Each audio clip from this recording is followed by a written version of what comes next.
Hello there and welcome to the Card Grotto. Today I'm creating a card using Selective stenciling and gold gilding using Hero Arts products. So let's get started.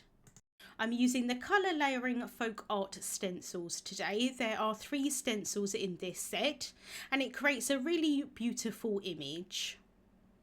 I didn't want the whole of the image today, so I'm doing some selective stenciling. And this is the great thing about stencils. You don't have to add all of the image if you don't want to. The easiest way for me to not do that is to cover up the areas that I don't want to add with a little bit of memo tape. You can definitely just be a little bit more selective while you're doing the ink blending and just make sure to avoid those areas.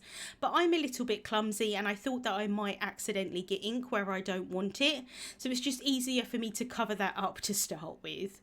I have a panel of deluxe smooth white cardstock here that is cut to the same size as the stencils. I find this a really easy way to be able to line up these stencils. So I've got my first stencil here and I'm making sure that the bottom left hand corner is completely in line with that panel of white cardstock underneath. You could do this in something like a MISTI so that you can kind of butt up those corners, and that would work really nicely as well, but I find it just as easy to adhere this down onto my work surface. I am using quite a lot of post-it tape here to hold it in place, but I do reuse my post-it tape so nothing goes to waste. For the first layer of the stencil, this is kind of like leaves, sort of stems for the flowers that I'm going to add on a little bit later. And I thought I would do something different today and ink blend with Intens-ified black ink. I wouldn't necessarily ordinarily create leaves and stems in black, but I have done it before in the past and I do think it looks really nice, kind of like a classic look I suppose, but you can definitely do lots of different colour combinations for these stencils.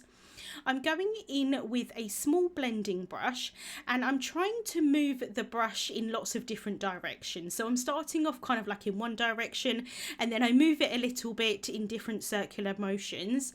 I find that this gives the best coverage of the ink with the stencil. Because the stencil material is a little bit on the thicker side, it's sometimes a little bit hard to get into all the nooks and crannies if you don't move your kind of brush in lots of different directions. I hope that makes sense. I'm trying to somewhat get this as a flat kind of look as possible with this black. I want it to be fairly dark, but I'm not too concerned if some areas are lighter and some areas are darker, because I do want it to look like it was stenciled, not necessarily like it was stamped or anything like that. So I can just finish off here with that layer. You can see that I'm moving that brush in lots of different directions. And then I can peel off that tape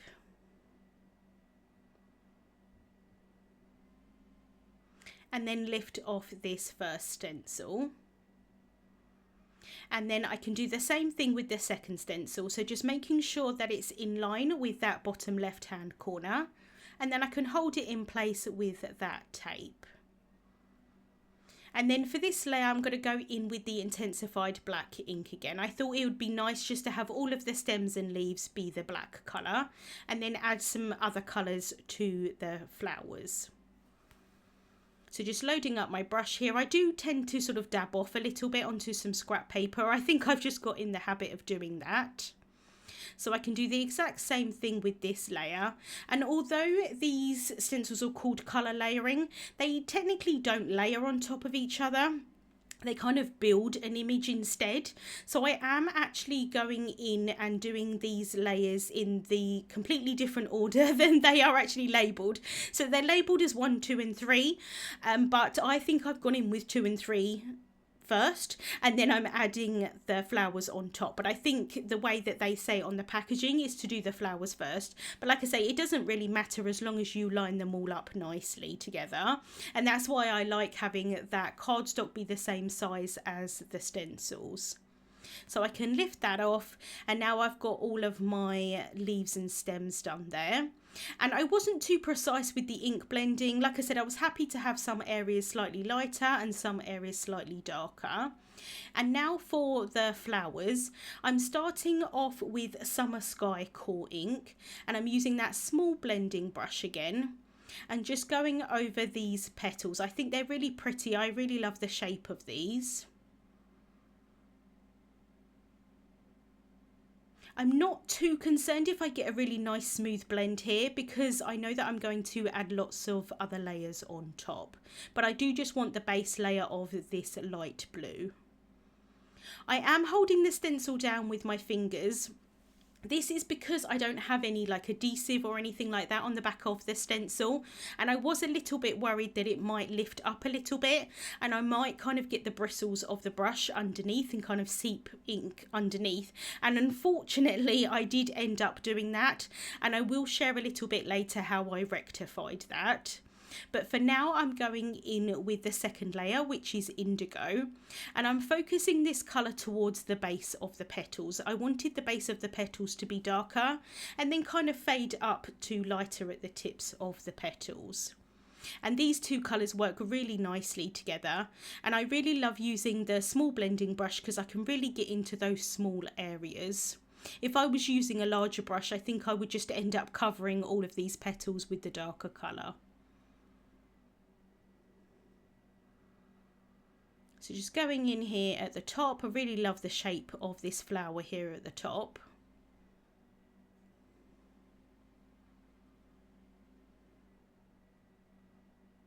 And then I can go in with grape juice. And this is a really nice deep purple, but it's not necessarily going to read as purple, it's just going to read as a slightly darker blue. I really love using this grape juice colour when I'm adding blues for ink blending. It just adds a really nice dark shade to the bottom, or in this case at the bottom of the petals. But like I say, it's not necessarily going to read as purple. I just think it gives the most beautiful look though. I absolutely love doing this with blue shades.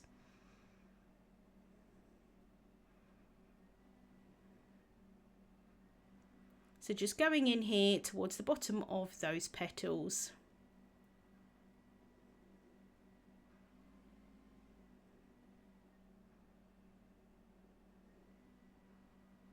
And then I'm kind of going in a little bit of a circular motion here with this flower here at the top.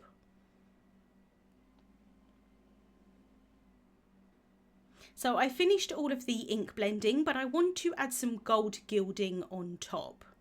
So I'm going to come in with a cloth and just try and remove any excess ink off of this stencil. I don't want it to mix with the wax that I add on top, so it's a little bit easier just to try and remove it at this point. I can now bring in the Hero Wax in gold. I can add a little bit of that onto a non-stick craft sheet. I did add a little bit extra than I needed to, but I can definitely just add it back into the pot when I finished. I'm now going in with a sponge dauber, and I'm picking up that gold wax with the sponge. Trying not to add too much onto the sponge. And then I can dab that onto the stencil, and I'm focusing this towards the base of the petals again. It does cover up some of that really lovely deep purple shade, but I found with this technique that with especially this gold colour, it may be different with different colours, but it does tend to cover up the ink blending basically. So I found that if you have a darker colour at the bottom, it does tend to show up the gold a little bit more. I tried doing it with kind of like a sunset sort of ink blending with reds, oranges and yellows, and you couldn't really see the gold on top. So like I said, I found that a darker shade works better. So I thought this blue would work really nicely with the gold, and it does tend to show up really nicely. The reason I'm using the sponge rather than a palette knife or a brush or anything like that, you can apply it wax with lots of different techniques. I wanted to have the tips or the top where the wax is to kind of fade out a little bit, and because I'm kind of dabbing this sponge onto the stencil, it does automatically kind of create sort of a bit more of a gradient look rather than just being like a harsh line at the top. I hope that makes sense. So I'm kind of just fiddling a little bit here, dabbing on that wax. And then I can remove this stencil. And I really love how that turned out. You can really see that lovely gold against that blue underneath. I'm showing you here where I accidentally got that ink blending underneath the stencil.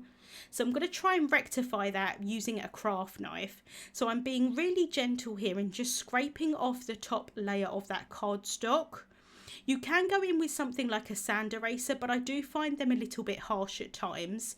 So I'm using that craft knife and then going in with a normal eraser, which happens to be in like a pencil form, which is really helpful because it's small and it can get into smaller areas. And then I go back in with the craft knife again, and I did this a couple of times and it did get rid of all of the ink and it didn't seem to scratch the surface of the cardstock too much. So I'm really glad that it worked out okay. I was really disappointed that I saw that ink underneath, but thankfully I managed to rectify it. I'm now going to work on my sentiment while that's setting aside to dry. I've stamped a sentiment onto pitch black cardstock from the Message Strips Stamp and Cut XL set. I've stamped that with some embossing ink and have applied some gold embossing powder.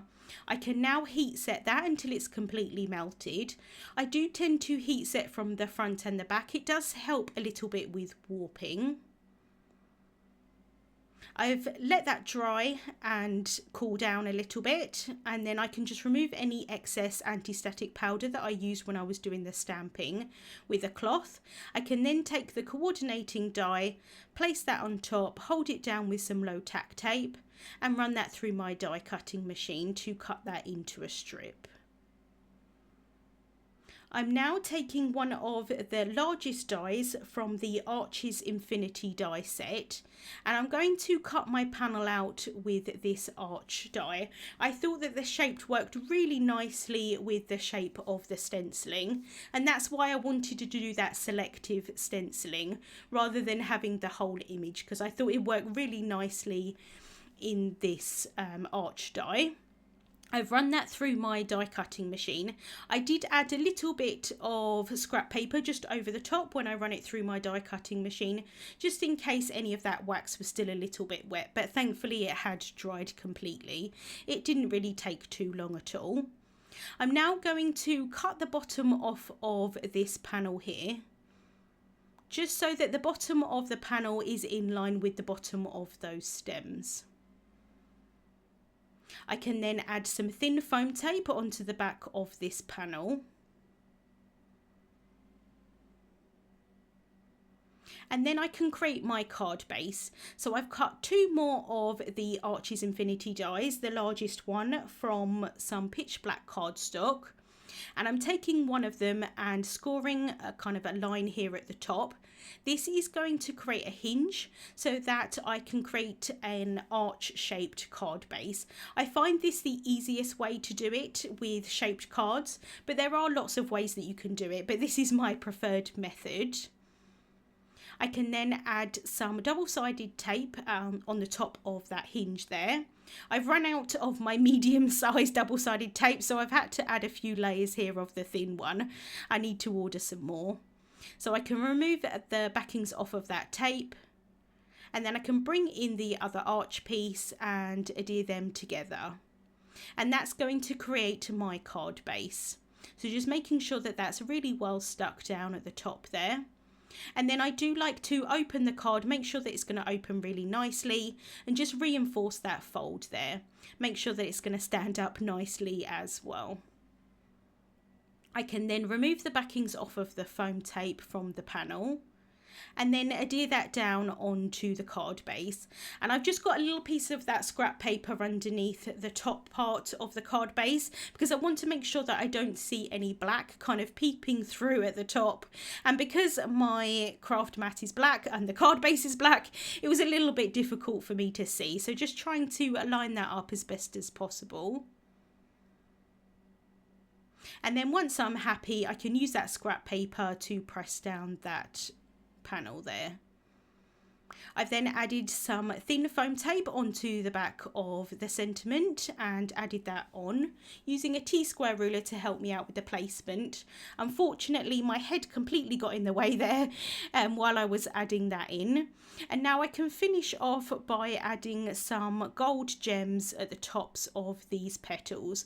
I thought it was quite nice just to add a little bit more gold in, and I just thought they were really pretty. These are absolutely tiny, these gems, so I apologise that my head's kind of peeking in a little bit here. Just want to make sure that I'm placing them correctly. And then I'm using some slightly larger ones here on the petals at the top, just to add a little bit of extra sparkle onto the card. And so that is the card finished for today. I really love how that kind of gold gilding works on top of the stenciling. I think it looks really pretty just adding it towards the base of those petals. And it's really nice having a shaped card as well, and it stands up really nicely. Links to the products that I used will be listed in the description bar on YouTube and also over on my blog. Thank you so much for watching, and I'll see you soon.